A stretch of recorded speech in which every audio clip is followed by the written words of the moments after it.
एक बार टोनी चिड़िया और उसकी माँ दोनों अपने घर में बैठे होते हैं।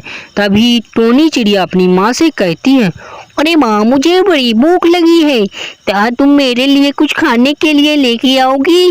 जाओ और खेत में देखो, कुछ खाने के लिए हो तो लेके आओ। मुझे बड़ी भूख लगी है माँ। अरे ठीक है बेटी, तुम यहीं पर रहो, मैं अभी जाती हूँ और तुम्हारे लिए कुछ खाने की चीज लेके आती हूँ, यहाँ से मत जाना। अरे ठीक है माँ, मैं कहीं नहीं जाऊंगी, जल्दी से जाओ और मेरे लिए खाने के लिए लेके आओ।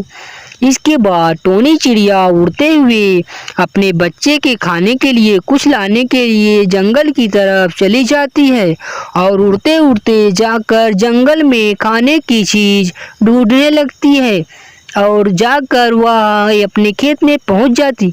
अरे इस बार एक खेत में एक भी फसल नहीं हुई है।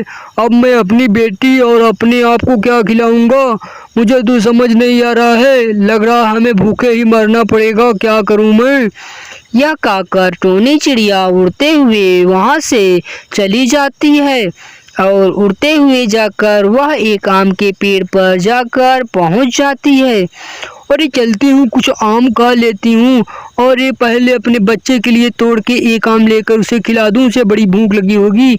यह कहकर वह जादू शक्ति से आम को तोड़ लेती है और लेकर जाने लगती है। जाकर वह अपनी बेटी को दे देती है। अरे बेटी, इस बार हमारी एक भी फसल नहीं हुई है, लो हमने आम लेके आए, आम खा लो। तू आम खाकर अपनी भूख मिटा लो, इस बार हमारी फसल भी नहीं हुई है। अब मुझे समझ नहीं आ रहा है कि हम इस बार क्या खाएंगे। तभी टोनी चिड़िया जल्दी जल्दी से आम को खाना शुरू कर देती है।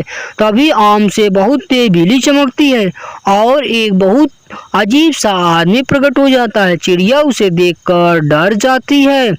अरे तुम क्यों डरती हो? मैं एक एलियन हूँ और मुझे एक जादूगर ने आम बना दिया था। तुमने मुझे अच्छा किया है।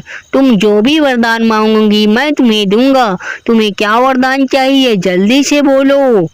अरे मुझे कुछ नहीं वरदान चाहिए, इस बार हमारी फसल अच्छी नहीं हुई है और हम सब भूख के मारे मर रहे हैं। तुम अपनी जादुई शक्ति मार दो जिससे हमारी फसल अच्छी हो जाए और हम सब अच्छे से खा सके। अरे ठीक है, मैं तुम्हें जादू मार देता हूँ और तुम्हारी फसल अच्छी हो जाएगी। जाओ, मैं जादू मार दिया, जाकर देख लो। यह कहकर वह नीला आदमी तुरंत वहाँ से गायब हो जाता है। इसके बाद टोनी चिड़िया और उसकी माँ उड़ते हुए खेत में जाने लगते हैं और खेत में हरी भरी फसल देखकर वे बहुत प्रसन्न हो जाते हैं।